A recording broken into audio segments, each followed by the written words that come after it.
Bayangkan seorang bocah yatim, kelaparan dan hampir mati kedinginan di gubuk reot, dipungut oleh petani miskin yang hidupnya serba kekurangan. Mereka merawatnya dengan cinta, meski tak punya apa-apa. 10 tahun kemudian, dunia terkejut.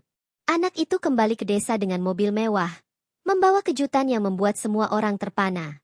Apa yang terjadi selama ini? Bagaimana bocah miskin yang diejek hina mampu mengubah takdirnya dan mengangkat martabat keluarga angkatnya? Inilah kisah nyata perjuangan, air mata, dan janji yang ditepati. Jangan lewatkan sampai akhir, karena momen terakhirnya akan bikin kamu merinding dan menangis haru. Hujan turun deras malam itu, membasahi hamparan sawah yang sunyi. Di balik rintik hujan, suara tangis bayi samar-samar terdengar, seolah memanggil siapapun yang memiliki hati. Petani miskin bernama Pak Saman dan istrinya, Bu Siti, baru saja pulang dari sawah setelah seharian menanam padi.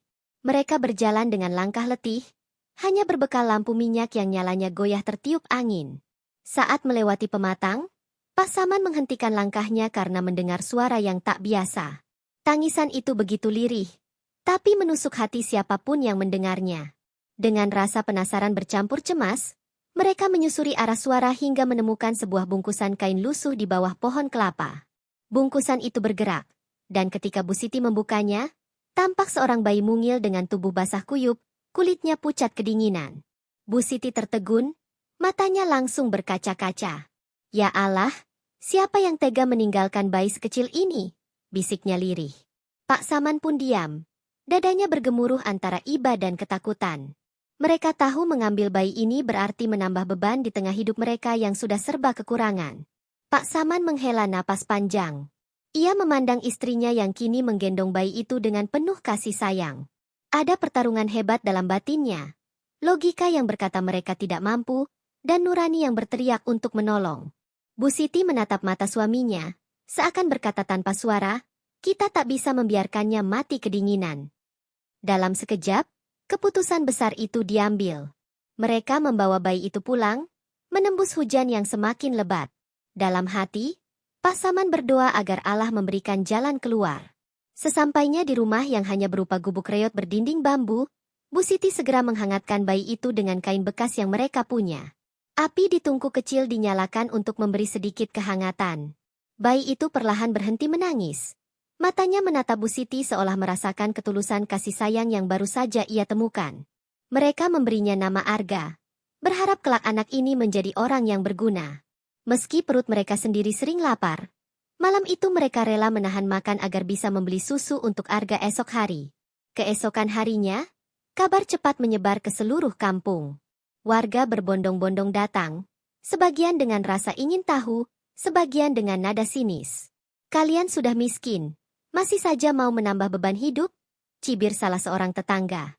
Pak Saman hanya tersenyum pahit, menahan perasaan. Ia tahu cibiran itu ada benarnya, tapi hatinya tak sanggup membiarkan bayi itu mati sia-sia. Bu Siti tetap menunduk, memeluk Arga erat-erat seakan melindunginya dari segala kebencian dunia. Hari-hari berikutnya, hidup semakin berat. Penghasilan dari sawah tak pernah cukup. Apalagi musim panen kerap gagal karena cuaca tak menentu. Namun, di balik segala kesulitan itu, rumah mereka kini diisi dengan tawa kecil Arga yang membuat semua lelah terasa sirna. Setiap kali melihat senyum Arga, Bu Siti merasa seolah Tuhan mengirimkan malaikat kecil untuk mereka. Walau harus makan dengan garam dan nasi seadanya, mereka menjalani semuanya dengan ikhlas. Malam-malam panjang sering mereka habiskan sambil menatap wajah polos Arga yang tertidur pulas. Pak Saman kerap berbicara pelan kepada istrinya, aku tak tahu bagaimana masa depan kita, Ti. Tapi aku janji, aku akan merawat anak ini seperti darah dagingku sendiri. Kata-kata itu membuat Bu Siti terisak haru. Mereka berdua percaya, cinta tulus pasti akan membuahkan berkah, meski jalannya tidak mudah. Arga tumbuh dalam pelukan kasih sayang yang sederhana, tapi penuh ketulusan. Bu Siti sering meninabobokannya dengan lagu-lagu lama, sementara Pak Saman mendekapnya setiap kali hujan mengguyur atap bocor gubuk mereka.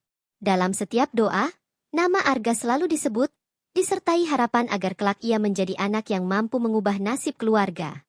Meski hidup masih diliputi kesulitan, cinta dalam keluarga itu justru kian menguat. Hingga suatu malam, Ketika hujan kembali turun seperti malam pertama mereka menemukan Arga, Pak Saman kembali teringat janji yang ia ucapkan. Ia menatap keluar jendela bambu yang rapuh, membayangkan jalan panjang yang harus mereka tempuh bersama anak itu. Dalam hati ia berkata, entah bagaimana caranya, aku akan melindungimu, nak, sampai kapanpun. Dan malam itu pun berakhir dengan doa panjang. Doa seorang ayah miskin untuk anak yang bukan lahir dari darahnya, tapi lahir dari hatinya. Tahun demi tahun berlalu, Arga kini tumbuh menjadi anak kecil yang ceria meskipun hidup di tengah segala keterbatasan. Gubuk reot itu menjadi saksi perjalanan hari-hari yang penuh perjuangan. Bu Siti sering menjahit pakaian bekas agar bisa menutupi tubuh mungil Arga, sementara Pak Saman bekerja keras menggarap sawah yang hasilnya tak seberapa. Setiap pagi, mereka menyuapi Arga dengan nasi sisa semalam yang dipanaskan ulang, tapi di balik itu ada rasa cinta yang tak pernah pudar. Meski sederhana, rumah itu selalu dipenuhi tawa kecil yang menenangkan hati. Sejak kecil, Arga sudah terbiasa ikut membantu orang tuanya di sawah. Di saat anak-anak lain bermain dengan riang gembira, ia memilih mengumpulkan batang padi atau membawa air untuk bapaknya. Ia tak pernah mengeluh. Justru matanya selalu bersinar ketika Pak Saman mengajarinya cara menanam dengan benar. Kalau kamu sabar dan tekun, hasilnya akan baik, ujar Pak Saman suatu sore. Kata-kata sederhana itu menancap dalam benak Arga, membentuk karakternya yang gigih dan rendah hati. Sekolah menjadi satu-satunya tempat Arga bisa bermimpi besar. Setiap pagi ia berjalan kaki sejauh 5 kilometer dengan sepatu yang sudah berlubang. Teman-temannya sering mengejek karena pakaiannya lusuh dan buku-bukunya hanya dibalut kertas koran. Lihat si miskin. Bawa tas dari karung. Tawa mereka memecah udara. Arga hanya tersenyum tipis. Pura-pura tak mendengar. Baginya, ejekan itu tak ada artinya dibanding cita-citanya untuk menjadi orang yang bisa membanggakan orang tua angkatnya. Guru-guru di sekolah mulai memperhatikan kecerdasannya. Arga selalu mendapat nilai terbaik meski tak punya fasilitas belajar yang layak. Ia sering belajar di bawah lampu teplok yang redup, ditemani suara jangkrik dan angin malam yang masuk dari celah bambu. Bu Siti kerap terjaga sampai larut. Sekadar menemani anak itu menulis di buku yang hampir habis halamannya. Belajarlah yang rajin, nak. Suatu hari kamu akan jadi orang besar.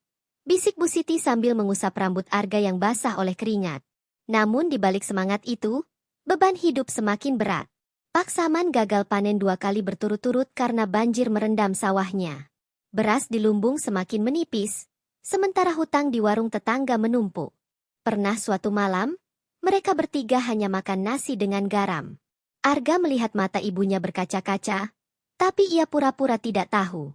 Enak, Bu. Aku suka makan begini, katanya sambil tersenyum, meski perutnya menjerit kelaparan. Sikap dewasa dari seorang anak kecil itu membuat hati Bu Siti remuk sekaligus bangga. Arga mulai merasa bersalah. Ia tahu dirinya menjadi beban bagi orang tua yang begitu menyayanginya. Namun setiap kali ia mengutarakan niat untuk berhenti sekolah, Pak Saman selalu memotong pembicaraan. Jangan, nak. Kalau kau berhenti sekolah, untuk apa kami bertahan sejauh ini? Sekolahmu itu harapan kami. Kata-kata itu membuat Arga diam dan menahan air mata. Ia mengukir janji dalam hati. Apapun yang terjadi, ia akan berusaha keras agar semua pengorbanan ini tidak sia-sia. Hari-hari pun terus berjalan.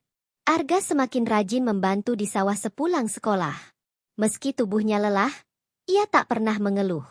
Bahkan ia mencari cara untuk membantu keuangan keluarga. Sesekali ia memungut botol plastik di jalan, atau membantu tetangga menimba air, agar mendapatkan sedikit uang. Dengan uang recehan itu, ia membeli buku bekas atau pensil yang sudah tumpul. Ia tahu, ilmu adalah jalan satu-satunya untuk mengubah nasib. Di tengah segala kekurangan, kasih sayang dalam keluarga itu tetap tak ternilai. Setiap malam, sebelum tidur, Bu Siti selalu memeluk Arga erat-erat sambil mengucap doa. Ya Allah, lindungi anak ini. Jadikan ia anak yang berguna, bisiknya. Doa itu menjadi penguat mereka di tengah keterpurukan. Bahkan ketika langit tak bersahabat dan sawah kembali gagal panen, mereka tetap bersyukur karena masih memiliki satu sama lain. Meski hidup terus menekan, semangat Arga tidak pernah padam. Justru keterbatasan membuatnya semakin kuat dan tahan banting. Ia tahu hidup tidak akan mudah, tapi ia yakin ada cahaya di ujung jalan. Dalam hatinya yang kecil, Ia memendam sebuah janji yang semakin kuat. Aku akan membalas semua kebaikan ini. Aku akan bawa mereka keluar dari penderitaan. Dan malam itu, di bawah sinar lampu teplok yang redup, seorang anak miskin menulis takdirnya sendiri. Takdir yang kelak mengubah segalanya. Memasuki usia remaja, Arga semakin menyadari beratnya beban yang dipikul orang tua angkatnya. Hutang di warung makin menumpuk. Sawah kembali gagal panen karena hama. Ia sering mendengar Pak Saman menghela napas panjang setiap kali menghitung uang di tangan. Malam-malam sunyi menjadi saksi bisu tangisan Bu Siti yang memandangi beras di lumbung yang tinggal segenggam. Arga merasa dadanya sesak. Karena semua penderitaan ini terjadi ketika mereka memilih memeliharanya. Ia mulai bertanya-tanya, apakah keputusannya tetap bersekolah adalah egois? Pada suatu siang di sekolah, seorang teman bernama Rian mendekatinya dengan tawaran yang menggoda. Gak, ngapain capek-capek sekolah kalau nggak punya duit? Mending ikut aku ke kota. Ada kerjaan buruh, gajinya lumayan. Bisa kirim uang buat orang tua. Kata-kata itu terngiang-ngiang di telinga Arga sepanjang jalan pulang. Bayangan Pak Saman yang kurus karena kurang makan menghantui pikirannya. Ia membayangkan senyum Bu Siti jika tiba-tiba ia membawa uang. Godaan itu begitu kuat. Meski hatinya tahu betul betapa besar impian yang harus ia kejar. Sesampainya di rumah, Arga duduk termenung di depan tungku. Api kecil yang menyala tampak seperti refleksi hidup mereka. Hampir padam, tapi masih bertahan. Ia mengutarakan kegelisahannya kepada Bu Siti, yang segera memeluknya erat. Nak, jangan pernah berhenti sekolah. Kalau kamu ikut mereka ke kota, kamu akan tetap miskin seperti kami. Kami rela lapar, asal kamu bisa menggapai cita-citamu, ucap Bu Siti dengan suara bergetar. Air mata Arga jatuh, membasahi bahu ibunya. Kata-kata itu seperti tamparan, mengingatkannya pada janji yang pernah ia ucapkan. Ia harus sukses demi mereka. Namun godaan tidak berhenti di situ. Besoknya, Rian kembali datang membawa uang tunai di tangannya. Lihat ini, gak. Cuma seminggu kerja, dapat segini. Bisa buat bayar hutang. Ayo ikut, gak usah mikir lama. Arga menatap uang itu dengan mata panas. Hatinya seperti medan perang. Di satu sisi ia ingin membantu orang tuanya. Di sisi lain ia takut menghancurkan semua pengorbanan mereka. Ia hanya menjawab pelan, aku pikir-pikir dulu. Rian tertawa meremehkan, pikir-pikir terus, keburu kelaparan lo. Malamnya, Arga mendekati Pak Saman yang sedang duduk termenung di bel bambu. Pak, kalau aku berhenti sekolah dan kerja di kota, bagaimana? Tanyanya pelan. Pak Saman menoleh dengan tatapan tajam, lalu menepuk bahunya. Nak, kalau kamu berhenti sekolah, untuk apa semua pengorbanan ini? Kamu satu-satunya harapan kami. Jangan jual masa depanmu demi sedikit uang. Kalau harus lapar, biarlah kami yang lapar. Kamu harus tetap sekolah. Kata-kata itu menusuk ke hati Arga, membakar semangat yang sempat padam. Sejak malam itu, Arga memutuskan untuk tidak meninggalkan sekolah. Tapi keputusan itu bukan berarti hidup jadi lebih mudah. Ia tahu, ia harus menemukan cara lain untuk membantu keluarga tanpa mengorbankan pendidikannya. Maka, ia mulai mencari pekerjaan paruh waktu. Sepulang sekolah, ia membantu mengangkut karung beras di pasar, membersihkan halaman rumah orang, bahkan memulung botol plastik untuk dijual. Tangan kecilnya melepuh, tubuhnya sering lelah luar biasa, tetapi ia tetap berjalan dengan kepala tegak. Hari-harinya menjadi maraton yang melelahkan. Pagi berangkat sekolah, siang hingga sore bekerja, malam belajar di bawah cahaya lampu teplok yang temaram. Ia sering tertidur dengan buku menutupi wajahnya, tetapi tak ada satu keluhan pun terucap dari bibirnya. Semangatnya justru semakin menyala, karena setiap tetes keringat adalah bukti bahwa ia tidak menyerah. Bahkan ketika tubuhnya gemetar karena kelelahan, pikirannya terus mengulang janji yang ia buat, aku harus berhasil, demi mereka. Godaan datang silih berganti. Ada kalanya ia iri melihat teman-temannya yang bebas bermain, tanpa memikirkan besok makan apa. Ada kalanya ia tergoda untuk menyerah, karena jalan ini terasa terlalu panjang. Namun setiap kali ia melihat senyum lelah Bu Siti atau tangan kasar Pak Saman yang pecah-pecah karena membajak sawah, hatinya kembali kuat. Ia sadar, cintanya kepada mereka lebih besar dari godaan manapun. Di tengah semua itu, Arga mulai menulis mimpi-mimpinya di selembar kertas lusuh yang ia tempel di dinding bilik. Aku akan sukses. Aku akan bahagiakan bapak dan ibu. Kata-kata itu menjadi doa yang ia ulang setiap malam sebelum tidur. Meski dunia terus menguji dengan kesulitan, keyakinannya tetap kokoh. Ia percaya, selama ia tidak menyerah, suatu hari semua penderitaan ini akan berubah menjadi kebahagiaan yang tak ternilai. Dan malam itu, ketika lampu teplok berkelip hampir padam, Arga menatap bintang di langit melalui celah atap bambu. Dalam hati ia berbisik, "Aku akan melawan nasib. Aku akan buktikan bahwa anak petani miskin ini bisa mengubah dunia." Hari itu, matahari bersinar cerah, tetapi hati Arga sedang diliputi mendung. Ia duduk di kelas, mencoba fokus pada pelajaran, sementara pikirannya terus memikirkan bagaimana cara membantu orang tuanya. Tiba-tiba, pengumuman guru membuat seluruh ruangan gempar. Ada lomba sains tingkat provinsi, dan Arga ditunjuk untuk mewakili sekolah. Guru percaya ia memiliki potensi besar untuk menang. Saat mendengar itu, jantung Arga berdetak kencang. Ini bukan sekadar lomba, ini mungkin satu-satunya pintu keluar dari jerat kemiskinan. Sepulang sekolah, Arga berlari menuju rumah dengan kabar itu. Pak Saman dan Bu Siti mendengarkannya dengan mata berbinar, meskipun ada kegelisahan yang sulit disembunyikan. "Nak, kalau kamu harus ikut lomba, pasti butuh ongkos ke kota. Dari mana kita dapat uang?" Suara Bu Siti bergetar. Arga terdiam sejenak, lalu berkata mantap, "Aku akan cari cara, Bu.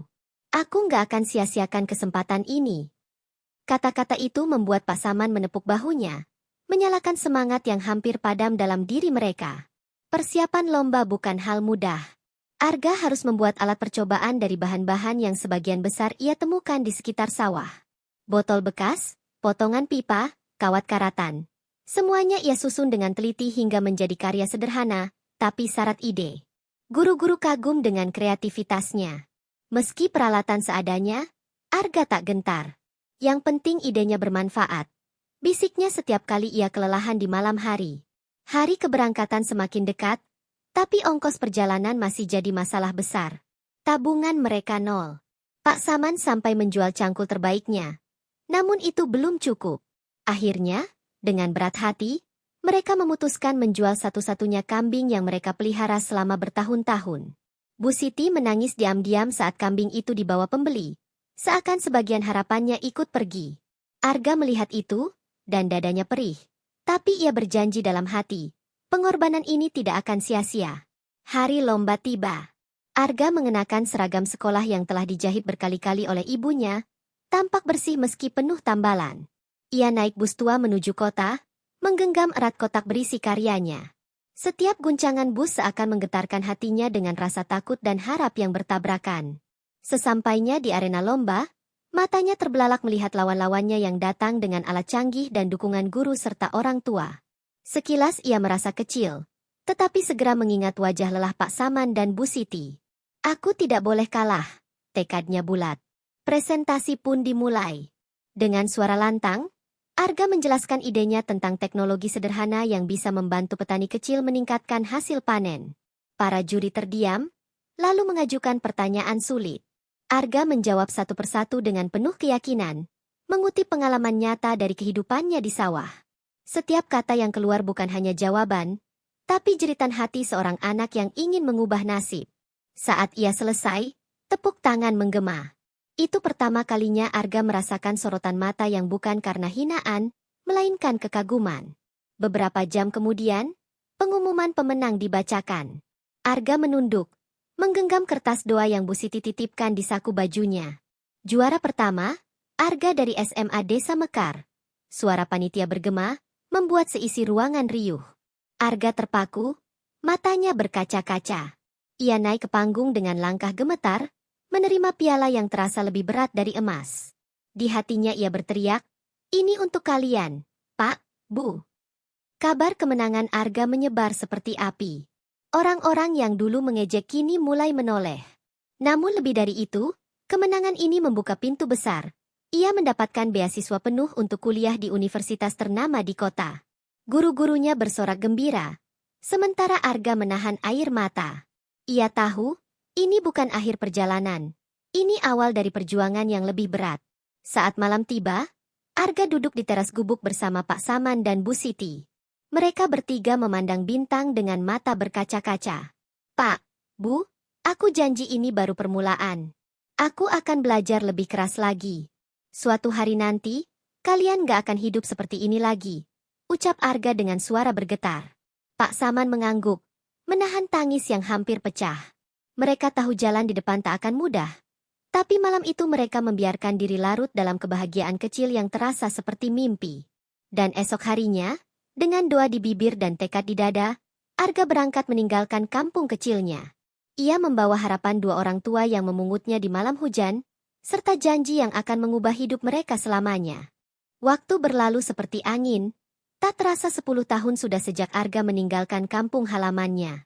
Dari seorang anak miskin yang berjalan kaki puluhan kilometer untuk sekolah, ia kini menjelma menjadi sosok yang tak pernah dibayangkan siapapun. Dunia mengenalnya sebagai inovator muda yang mengubah wajah pertanian Indonesia. Ia memimpin sebuah perusahaan teknologi pertanian raksasa yang membantu petani kecil meningkatkan hasil panen dengan alat modern yang terjangkau. Nama, Arga Santosa, sering muncul di majalah bisnis, tapi ia tetap menjaga jarak dari sorotan media. Hatinya tetap sederhana, mengingat asal-usulnya. Di balik kesuksesan itu, Arga hidup dengan jadwal padat yang nyaris tanpa henti. Pagi menghadiri rapat dengan investor asing, siang mengunjungi pabrik, malam meninjau proyek riset terbaru. Namun, setiap kali ia melihat foto Pak Saman dan Bu Siti yang terpajang di meja kerjanya, hatinya luluh. Senyum tulus kedua orang tua itu adalah alasan ia bekerja sekuat tenaga. Mereka bukan sekadar penyelamat hidupnya. Mereka adalah alasan kenapa ia berdiri setinggi ini. Aku janji, sebentar lagi kalian akan hidup bahagia. Gumamnya setiap kali rasa rindu datang menghantam. Meski berada di puncak kejayaan, Arga tidak pernah pulang ke kampung sejak pertama kali kuliah. Bukan karena lupa diri, tapi ia ingin memberikan kejutan terbesar dalam hidup mereka. Ia sengaja menunda, agar ketika kembali, ia membawa sesuatu yang tak hanya mengubah hidupnya, tapi juga kehidupan orang-orang yang dulu meremehkan Pak Saman dan Bu Siti. Namun, informasi tentang kondisi keluarganya tetap ia pantau diam-diam melalui seorang guru di kampung. Setiap kabar membuat dadanya sesak, gubuk yang semakin rapuh, sawah yang dijual untuk menutup hutang, dan kesehatan Bu Siti yang mulai menurun karena usia. Hati Arga bergetar ketika mendengar kabar terakhir. Pak Saman harus berhenti menggarap sawah karena penyakit rematik, dan mereka kini hidup dari belas kasihan tetangga.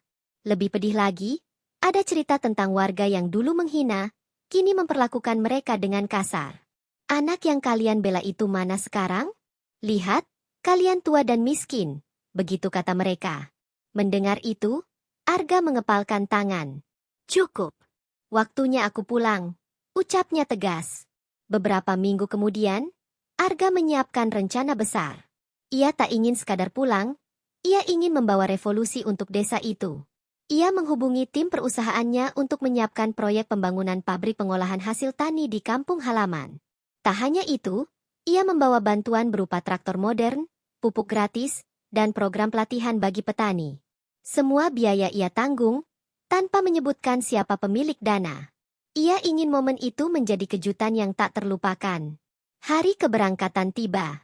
Sebuah iring-iringan mobil mewah melaju pelan di jalan berdebu yang mengarah ke desa Mekar.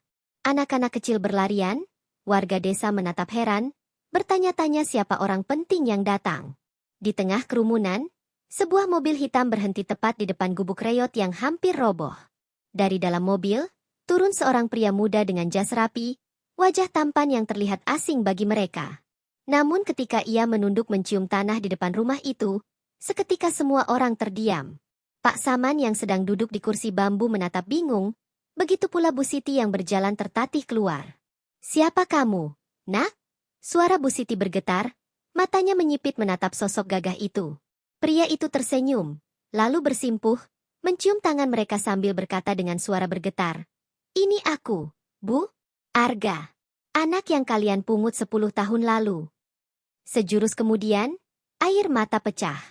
Bu Siti menjerit lirih, memeluk Arga dengan tubuh gemetar. Pak Saman terisak. Tangannya yang keriput mengusap kepala anak yang kini menjadi kebanggaannya. Suasana berubah haru. Warga yang dulu menghina kini saling pandang. Wajah mereka memucat. Mereka tak percaya. Anak miskin yang pernah mereka remehkan kini kembali sebagai sosok terpandang. Beberapa mencoba mendekat, tapi Arga sibuk memeluk kedua orang tuanya, membiarkan tangis mereka tumpah tanpa malu. Dalam pelukan itu, Arga berbisik, "Mulai hari ini, hidup kita berubah. Aku pulang untuk menepati janji." Setelah pelukan panjang yang tak ingin terputus, Arga menggandeng Pak Saman dan Bu Siti ke halaman. Di sana, ia mengumumkan kabar yang membuat seluruh desa terpana.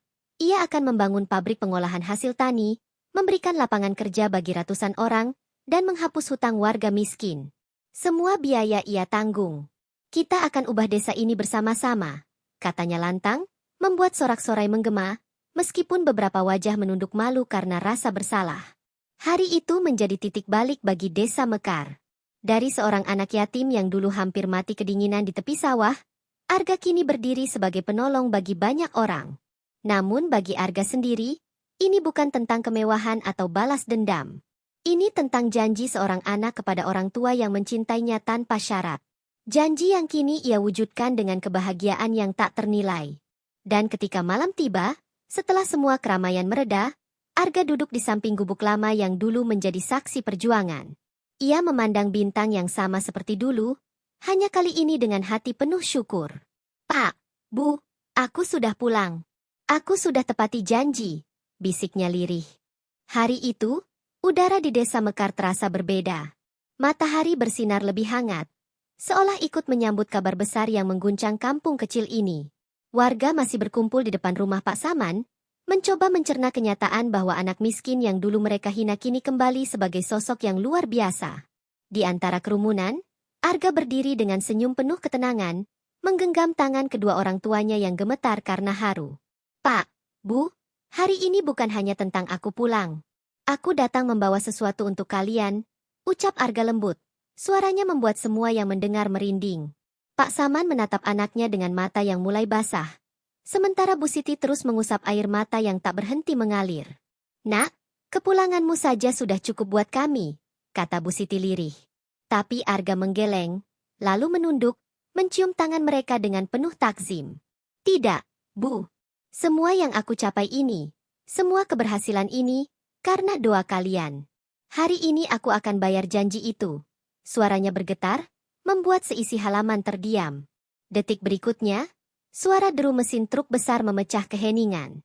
Dari kejauhan, rombongan truk bermuatan perlengkapan bangunan dan alat berat mulai masuk ke desa. Warga berhamburan mendekat, penasaran. "Ini apa, Ga?" tanya salah satu tetangga dengan wajah kebingungan. Arga tersenyum sambil menunjuk ke arah lahan kosong di sebelah gubuk.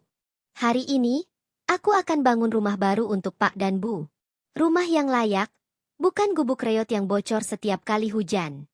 Rumah ini akan jadi istana kalian," ucapnya lantang. Tangis Bu Siti meledak, membuat banyak orang ikut menitikkan air mata. Tak hanya itu, Arga melanjutkan kejutan yang lebih besar. "Bukan hanya rumah. Aku juga akan membangun pabrik pengolahan hasil tani di desa ini. Semua petani akan punya tempat untuk menjual hasil panennya tanpa takut ditipu tengkulak. Semua biaya, semua perlengkapan, aku yang tanggung." Sorak-sorai pun pecah, tapi ada juga wajah-wajah yang menunduk malu, mengingat kata-kata kasar mereka dulu. Arga tidak peduli pada itu semua. Baginya, ini bukan tentang balas dendam, ini tentang membalas cinta yang tulus. Ketika pekerja mulai menurunkan material, Arga menggandeng kedua orang tuanya ke mobil mewah yang sudah menunggu. "Ayo, Pak, Bu. Hari ini kita pindah dulu ke rumah sementara. Aku nggak mau kalian tinggal di gubuk rapuh ini lagi," katanya sambil tersenyum. Pak Saman tertegun, menatap mobil itu dengan mata berbinar. "Nak, kami nggak pernah mimpi bisa naik mobil sebesar ini." Suaranya bergetar. Arga menggenggam tangan mereka erat. "Pak, Bu, kalian yang membuat aku sampai di titik ini. Semua ini milik kalian." Sepanjang perjalanan, Bu Siti tak henti-hentinya menatap keluar jendela dengan kagum, seakan semua ini hanya mimpi. Arga memandangi wajah ibunya lewat kaca spion, merasakan sebongkah kebahagiaan yang tak bisa diukur dengan uang. "Bu, dulu kalian rela lapar demi aku bisa sekolah. Sekarang giliran aku yang memastikan kalian gak akan pernah kekurangan lagi," ucapnya. Bu Siti hanya menangis sambil menggenggam tangan anaknya. Sementara Pak Saman menepuk bahu Arga, tak sanggup berkata apa-apa. Sampai di rumah sementara yang sudah disiapkan, Bu Siti masuk dengan langkah gemetar. Rumah itu sederhana tapi nyaman. Jauh berbeda dari gubuk tua mereka. Ada dapur bersih, kamar dengan kasur empuk, bahkan televisi yang belum pernah mereka miliki seumur hidup. Ya Allah, ini benar-benar rumah kita? Lirih Bu Siti. Arga tersenyum sambil memeluk ibunya. Ini baru permulaan, Bu. Rumah yang sebenarnya sedang dibangun di kampung. Hari-hari berikutnya, desa Mekar berubah menjadi lautan aktivitas. Truk silih berganti membawa material. Para pekerja sibuk mendirikan bangunan pabrik, dan warga desa mulai merasakan dampak perubahan. Arga tidak hanya memberi bantuan, ia juga memberi lapangan kerja untuk semua warga yang mau ikut membangun. Mereka yang dulu meremehkan Pak Saman kini menunduk hormat setiap kali melihat keluarga itu. Perlahan, rasa malu mereka berubah menjadi rasa kagum. Di tengah hiruk-pikuk itu, Arga tidak pernah lepas dari kedua orang tuanya. Ia menemani Bu Siti yang sering duduk menatap bangunan baru sambil tersenyum bahagia, atau Pak Saman yang tak henti-hentinya berterima kasih. Nak, kami nggak pernah mimpi akan hidup begini, kata Pak Saman suatu sore. Arga menatap mereka dengan mata berkaca-kaca. Pak, Bu, ini semua belum cukup untuk balas semua kebaikan kalian. Tapi biarlah ini jadi bukti bahwa kasih sayang kalian nggak pernah sia-sia. Dan pada hari ketika rumah megah itu berdiri tegak, Arga mengajak kedua orang tuanya masuk. Tangis mereka pecah lagi. Kali ini bercampur tawa. Bu Siti menyentuh dinding kokoh itu dengan tangan bergetar. Nak, ini terlalu mewah untuk kami, katanya. Arga memeluk mereka erat-erat, lalu berbisik. Tidak, Bu. Ini masih terlalu kecil untuk membalas kasih sayang kalian. Malam itu, di beranda rumah baru yang berkilau, Arga duduk bersama Pak Saman dan Bu Siti, memandang bintang yang sama seperti 10 tahun lalu. Bedanya, kali ini bukan dengan rasa lapar dan cemas, melainkan dengan hati yang penuh syukur. Dalam keheningan malam, Bu Siti berdoa dengan suara bergetar, Ya Allah, terima kasih telah menjawab doa kami. Anak ini bukan darah kami, tapi kau titipkan dia sebagai anugerah terindah. Arga menunduk, air mata jatuh di telapak tangannya. Dalam hati ia berbisik, aku belum selesai. Ini baru permulaan. Hari itu, desa Mekar telah berubah. Jalan yang dulu penuh lubang kini diaspal mulus. Gubuk reot digantikan rumah layak, dan pabrik pengolahan hasil tani berdiri megah di tengah sawah yang hijau kembali. Warga yang dulu hidup dalam kemiskinan kini punya penghasilan tetap. Anak-anak mereka bisa sekolah tanpa takut putus. Semua ini terjadi karena satu anak yatim yang dulu ditemukan di malam hujan, yang kini menjadi pahlawan bagi banyak orang. Namun, di balik semua kemegahan itu, hati Arga tetap sama, sederhana dan penuh syukur. Di ruang tamu rumah barunya, Arga duduk bersama Pak Saman dan Bu Siti. Kedua orang tua itu tampak lebih sehat dan bahagia, mengenakan pakaian baru yang rapi. Nak, semua ini terlalu besar untuk kami. Kami cuma petani miskin yang gak punya apa-apa. Tapi lihat sekarang, kamu jadikan kami orang yang paling beruntung di dunia, kata Bu Siti dengan mata berkaca-kaca. Arga menggenggam tangan mereka erat. Pak, Bu, tanpa kalian aku gak akan jadi apa-apa. Kalau malam itu kalian gak pungut aku, mungkin aku sudah mati kedinginan. Semua ini milik kita bersama. Hari-hari berlalu, Arga mulai dikenal sebagai sosok yang rendah hati meskipun memiliki kekayaan dan jabatan yang tak terbayangkan. Ia sering diundang untuk berbicara di seminar nasional, diminta berbagi kisah suksesnya. Namun, setiap kali ia berdiri di atas panggung, ia selalu memulai dengan kalimat yang sama, saya hanyalah anak yatim yang diberi kasih sayang oleh dua orang hebat. Tepuk tangan selalu menggema, tapi bagi Arga, penghargaan terbesar adalah senyum Pak Saman dan Bu Siti yang selalu hadir di setiap acara pentingnya. Suatu sore, Arga mengajak kedua orang tuanya berjalan-jalan di kebun yang dulu penuh kenangan. Angin berhembus lembut. Daun padi bergoyang seakan ikut menari bersama kebahagiaan mereka. Pak, Bu, dulu aku sering duduk di pematang ini, bermimpi ingin mengubah nasib. Waktu itu rasanya mustahil. Tapi ternyata, kalau kita nggak menyerah, Tuhan pasti buka jalan, ucap Arga sambil menatap langit. Pak Saman menepuk bahunya. Nak, bukan karena kamu saja. Tuhan pilih kamu karena hatimu bersih dan kamu selalu ingat dari mana kamu berasal. Kata-kata itu membuat Arga terdiam, matanya berkaca-kaca. Di tengah momen bahagia itu, Arga menyadari sesuatu yang sangat penting. Kekayaan, jabatan, dan pujian hanyalah bonus. Hal terpenting dalam hidup adalah kasih sayang dan pengorbanan yang tulus. Tanpa itu, tak akan ada kesuksesan sejati. Ia menatap Pak Saman dan Bu Siti dengan rasa hormat yang tak terbatas. Dalam hati ia berjanji, selama mereka hidup, ia akan menjadi pelindung, sebagaimana dulu mereka melindunginya dari dinginnya malam. Hari berikutnya, Arga mendirikan sebuah yayasan sosial untuk membantu anak-anak yatim di seluruh negeri. Ia ingin kisahnya menjadi harapan bagi mereka yang merasa hidupnya berakhir hanya karena lahir dalam kemiskinan. Ia memberi nama yayasan itu, Harapan Arga. Bukan untuk memuliakan dirinya, tapi untuk mengingatkan dunia bahwa harapan selalu ada bagi mereka yang berjuang. Media ramai memberitakan aksi sosial ini, tapi Arga tetap rendah hati, menolak segala sensasi. Desa Mekar kini bukan lagi desa miskin. Sekolah baru berdiri megah, sawah dilengkapi irigasi modern, dan anak-anak bermain dengan tawa lepas di jalan yang dulu becek. Orang-orang yang dulu mencibir Pak Saman dan Bu Siti kini datang dengan wajah malu, memohon maaf. Namun, keluarga kecil itu tidak pernah menyimpan dendam. Kalau dulu kami sakit hati, kami nggak akan sampai di sini, kata Pak Saman bijak. Arga tersenyum, menyadari bahwa cinta dan maaf adalah kekuatan yang mampu mengalahkan kebencian. Suatu malam, Arga berdiri di beranda rumah barunya, menatap bintang yang sama seperti dulu.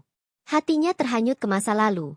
Malam hujan ketika ia nyaris mati kedinginan, pelukan hangat Bu Siti, dan janji yang ia buat kepada dirinya sendiri. Kini, janji itu sudah ia tepati. Ia menarik napas panjang, merasakan kedamaian yang tak pernah ia rasakan sebelumnya. Dalam hati ia berkata, "Aku bukan siapa-siapa tanpa mereka." Inilah arti sukses yang sesungguhnya. Dan kisah ini pun berakhir bukan dengan akhir yang sempurna, tapi dengan sebuah pelajaran. Hidup bukan soal dari mana kita berasal, tapi bagaimana kita memilih untuk berjalan. Dari anak yatim yang dipungut petani miskin, lahirlah seorang pemimpin yang mengubah nasib banyak orang, karena cinta yang tulus lebih kuat daripada kemiskinan dan hinaan. Itu yang akan selalu diingat dunia tentang Arga. Dari malam hujan yang dingin, seorang anak yatim bernama Arga dipungut oleh sepasang petani miskin yang rela berbagi nasi terakhir demi menyelamatkannya. Hidup dalam kemiskinan, Arga tumbuh dengan tekad baja, menolak menyerah meski dihina dan digoda untuk berhenti sekolah. Dari gubuk reyot, ia menulis mimpinya di bawah cahaya lampu teplok, hingga akhirnya menang lomba sains yang membuka pintu masa depan. 10 tahun kemudian, Arga kembali bukan sebagai anak miskin, melainkan sebagai pengusaha sukses yang mengubah nasib desa dan membalas semua cinta dengan kemewahan yang tak pernah dibayangkan. Inilah kisah tentang janji, pengorbanan, dan bukti bahwa cinta tulus mampu melawan takdir dan menulis ulang hidup.